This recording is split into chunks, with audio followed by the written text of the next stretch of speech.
Oke, agama apa Riko? Muslim. Silakan mau bertanya apa? Kenapa kalian menuhankan tiga orang loh? Maria, Allah, sama Isa. Narasi orang tolol. Halo, selamat malam. Halo, Dwi. Dari agama apa Bang Dwi? Saya Muslim. Silakan Bang Dwi mau bertanya apa? Iya. Sebenarnya saya baru masuk sih, jadi belum sebegitu mengikuti tadi pembahasannya kayak gimana. Nggak apa-apa. Kita bisa bergulir ke arah lain.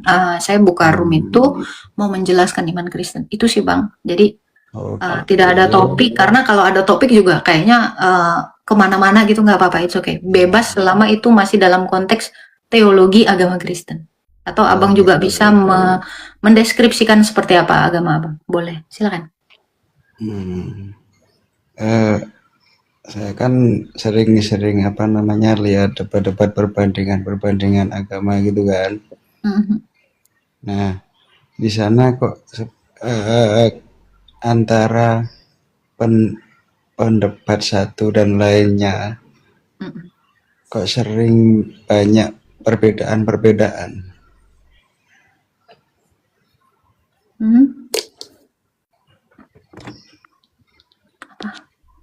Apa? Saya belum masuk. Ya jelas perdebatan agama berarti ada dua kubu. Ya berbeda. Kalau sama kan nggak debat jadi. Enggak, maksudnya seumpama gini, dari pendeta A, B, C, D. Nah itu kadang-kadang tuh dari mereka itu ada perbedaan yang cukup mencolok gitu. Boleh satu contoh. Boleh satu contoh. Satu contoh, seumpama pendeta A bilang Tuhannya satu gitu kan. Pendeta B bilang Tuhannya Bapa dan Anak gitu. Lalu yang selanjutnya Tuhan C, ada yang bilang Tuhannya tiga, ada yang bilang tiga jadi satu. Jadi beda-beda. Saya belum pernah ada mendengar pendeta menarasikan Tuhan dia tiga. Itu hal yang paling mustahil karena tidak ada. Gak ada Trinitas itu loh, tiga jadi satu pribadi gitu loh. Kalau Trinitas itu kan jelas satu, tiga dalam satu. Itu jadi tiga dalam satu dengan tiga itu berbeda. Saya rasa itu kamu juga harus dewasa menyikapi itu. Tiga dalam satu. Bapa dengan Firman itu satu dalam satu kesatuan seperti di dalam Yohanes 10 ayat 30 itu juga tidak salah. Jadi satu Tritunggal itu sama. Jadi tidak ada perbedaan. Mungkin kamu menangkapnya itu berbeda. Gitu. Jadi antara Bapa, Firman dan Roh Kudus dalam satu hakikat itu satu. Tritunggal ya itulah itu. Firman itu apa? Firman itu perkataannya Bapa yang satu itu. Berarti firman itu juga termasuk bagian dari Tuhan ya? Bagian tak terpisahkan. Jadi kalau dikatakan bagian, Tuhan itu ada subnya. Jadi saya tidak mengatakan itu. Tapi firman itu satu di dalam Tuhan itu. Dalam esensinya atau dalam zatnya. Jadi bukan bagian. Kalau kamu bilang bagian, berarti itu ada celah untuk memisahkannya gitu. Sementara antara Bapa dengan firman-Nya itu tidak terpisahkan. Seperti kamu, pikiranmu dengan tubuhmu itu nggak bisa dikatakan bagian dari kamu, tetapi itu satu dalam kesatuan. Itulah bahasa yang tepat. Kalau begitu berarti kan sebenarnya firman itu hanya salah satu kekuasaan Tuhan kan, bukan Tuhannya itu kan? Itu apa? Narasi apa? Firman salah satu kekuasaan apa itu? Itu tidak merujuk kepada gini. Sabar. Saya tahu.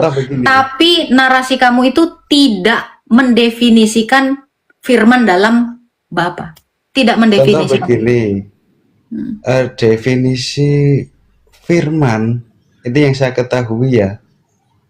Sepengetahuan saya saja, firman itu kan perkataan Tuhan yang diwahyukan kepada utusannya, bisa langsung, bisa melalui malaikat kan gitu kan? Saya tidak menanyakan proses firman itu apa, harusnya kamu fokus ke situ. Enggak, maksudnya dari situ kan? Ini kan kita bicara firman yang di dalam Allah. Kita tidak bicara firman ini diutus kepada manusia. Jangan ke situ gitu. Jadi saya mau nanya. Maksudnya gini. Biarkan saya Maksudnya selesaikan gini, dulu dan kamu renungkan. Jadi ketika kamu menarasikan bahwa firman itu adalah perkataan Tuhan yang disampaikan, saya nggak ngurusin itu. Masalah disampaikan itu stop dari situ, itu saya tidak urusin. Tapi kita bicara tentang firman yang di dalam Tuhan itu hakikatnya apa? Itu yang mau saya tahu, firman itu apa. Saya bukan tanya makanya firman itu diutus atau untuk apa, bukan itu. Beda. enggak, maksudnya Firman makanya itu apa? gini. Fokus kepada firman itu apa? Makanya kan kalau sepengetahuan saya kan gitu kan, saya nggak menjudge kamu kok, saya nggak menjudge Saya nggak ke Anda. situ. Jadi firman itu apa? Maksudnya Saya mau gini, fokus kepada saya firman itu apa? sepengetahuan, paham nggak? Saya sepengetahuan saya, ya Mhm. kan?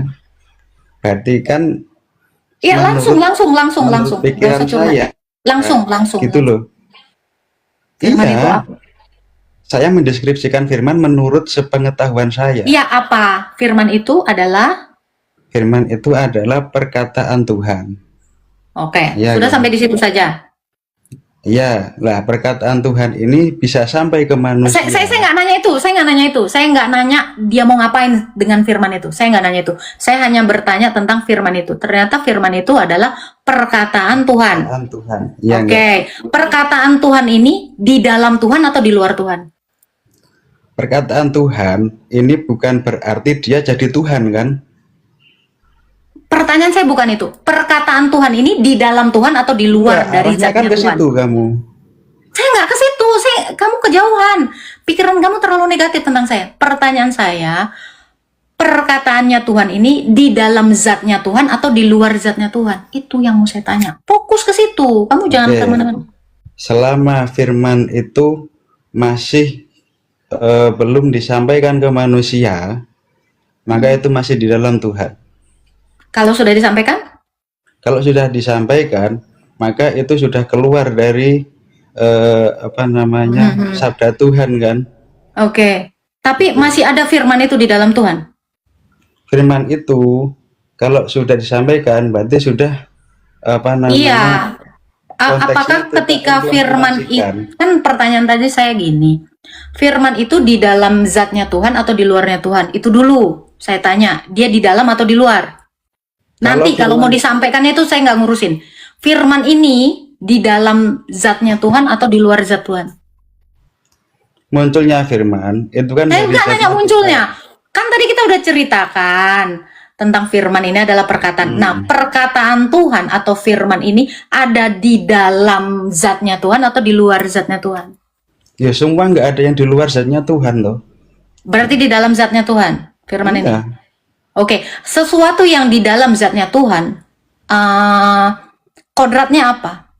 Ciptaan atau holy? Ciptaan. Loh, di dalam Tuhan, di dalam zatnya, masa kamu bilang zatnya Sekarang ini ciptaan? gini, kamu ciptaan atau Tuhan? Nggak usah dulu.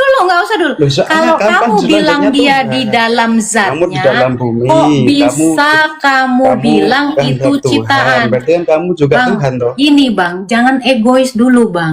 Kita ini biar dapat kesimpulan loh. Kita mengedukasi di sini. Kamu jangan ketakutan dulu. Please, saya bukan musuh kamu. Santai bro. Tuh, learning aja sampai nangis dia. Santai. Saya cuma nanya. Kalau mungkin learning kamu mau masuk. Karena dia emosian. Dia emosian. Saya yakin kamu emosian. Padahal saya nggak ada niat apapun. Ya, nggak mau. Dia pusing. Kenapa? Oke.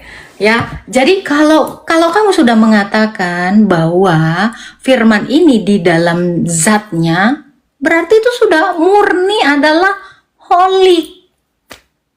Kamu nggak bisa bilang lagi itu ciptaan. Kenapa? Karena yang di dalam Tuhan tidak mungkin itu ciptaan. Hanya yang di luar Tuhan itu ciptaan. Itu, saya mau ngajarin kamu ini. Saya nggak mau kemana-mana, enggak. Biar kamu dapat pemahaman tentang ilmu kalam. Saya hanya mengajarkan ini. Oke? Itu aja. Saya mau mengajar. Bukan mau mendebat kamu. Silakan, buka mic-nya. Oke, Anda mau mengajar, saya kan mencari bagaimana apakah pemahaman saya ini mungkin beda ya, tapi Pemahaman kan kamu Ya, pemahaman kamu Kan kurang yang tentang jelas. hakikat Tuhan. Ya. Iya. Tadi kan nggak ada kan sesuatu hal yang di luar zat Tuhan itu nggak ada memang. Tapi kan nggak Hal- semua jadi Tuhan. Contoh kamu ini di luar Tuhan Oke, apa di terima dalam kasih Tuhan? Pak. Kamu malah malah ngawur. Saya nggak ada omong itu, sulit. Memang kenapa kalau orang Kristen yang mengajarkan kalian, kenapa kalian harus menolak? Padahal pengetahuan pertama ilmu kalam itu belajarnya dari Kristen Ortodoks. Ini kata Said Akil. Gimana sih? Negatif thinking mulu. Serius. Kalian itu justru belajar ilmu kalam itu dari kami. Tenang, bro. Saya cuma mau mengajar. Terlepas dari mau dikeluarin, mau nggak dikeluarin, sebenarnya saya mau masuk tadi, gini ya. Ketika firman itu dikeluarin, apakah tidak ada lagi di dalam? Nah, itu. Ini yang mau di situ poinnya.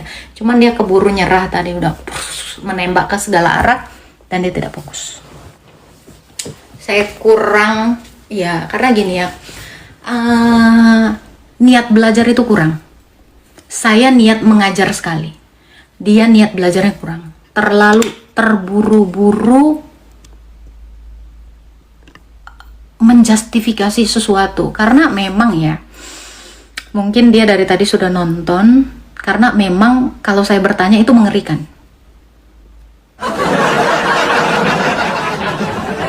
Karena memang orang rata-rata akan ketakutan kalau saya tanya. Padahal saya sudah mulai merendahkan standar pertanyaan saya gitu. Iya, pada ketakutan itu karena memang saya itu bermanuver ke segala arah begitu ya. Nggak apa-apa, Mas Dwi, salam persaudaraan. Nggak apa-apa, mohon maaf lahir batin gitu. Tapi kalau sudah skeptis kayak tadi itu udah menembak ke segala arah, ini kurang. Kayak tadi aku suka sama learning sama siapa tadi itu, saya suka itu.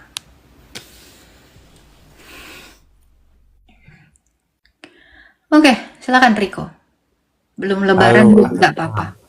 Oke, agama apa Riko? Muslim. Silakan mau bertanya apa? Kenapa kalian menuhankan 3 orang loh? Maria, Allah, sama Isa. Narasi orang tolol. Maaf, saya turunkan karena itu narasi orang tolol. Serius, saya tidak mau merendahkan komal saya. Serius, saya tadi udah nge-up tuh si learning sampai astaga. Saya mau ngeprem komal saya itu edukatif, bukan kayak tadi. Please lah, maju.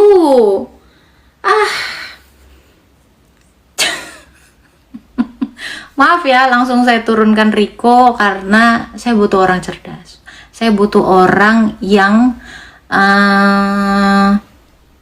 apa ya saya bilang ya, terbuka gitu untuk diskusi gitu. Kurang. Makanya saya pengennya tadi kayak si learning, kayak si Abah. Saya suka orang-orang yang seperti itu gitu loh. Jadi gini ya, maksud saya kalau kritis sih enggak juga ya Bang Esloga ya. Maksud saya adalah saya butuh orang-orang yang ketika masuk ke room saya, diskusi sama saya, dapat sesuatu gitu loh. Saya pun akan dapat ilmu juga dari kalian ya. Saya pun akan men-share ilmu saya gitu. Maksud saya itu cuman sharing hal yang sekiranya ini bisa jadi referensi tambahan ilmu kamu gitu loh. Itu ya, saya belajar dari banyak hal. Saya nggak pernah menutup diri saya dari apapun pelajaran itu. Bahkan saya nonton kok itu podcast orang yang berita apa, pasti ada pelajaran dari situ. Saya percaya itu. Kenapa? Setiap orang bekerja, kata Tuhan Yesus, dia itu pasti membawa hasil. Saya masih dengan keyakinan dalam Alkitab bahwa barang siapa bekerja, dia akan menerima hasil, menerima upah. Ya, walau itu tidak dalam bentuk fisik ya. Hikmah juga upah loh. Iya, saya juga butuh itu. Ya, nggak dapat upahnya, nggak dapat apa, tapi dapat hikmah kan itu baik ya. Nah, itu memperbaiki dan edukatif lah sifatnya. Saya maunya gitu. Ya, tolong naikkan kelas room saya ini. Saya pengen ada kelasnya gitu loh. Room saya nggak suka yang kayak tadi nih. Wati, kamu keluar masuk tetap aja Wati. Kalau udah ke-mute mah udah wassalam Wati. Makanya jaga narasi kamu. Gitu ya. Yang berkelas aja Bun. Sulit. Makanya saya bilang mending kayak si Kristen yang kemarin itu. Nah, saya lebih suka ketika dia bertanya tentang iman Kristen. Saya suka. Nah, menurut kalian logis nggak tadi penjelasan tentang kurban? Oh, ini logis sekali. Menghapus dosa yang masuk akal itu adalah dengan kurban. Seriusan, betul kan? Nih, semprong, hitam. Kamu butuh alat untuk menyapunya, dipindahkan. Memang membersihkan itu dipindahkan. Iya, baru dibakar habis. Nah, kamu membersihkan rumah pun seperti itu. Jadi bersih itu hanya bisa, dosa itu hanya bisa dihapus dengan apa? Kurban.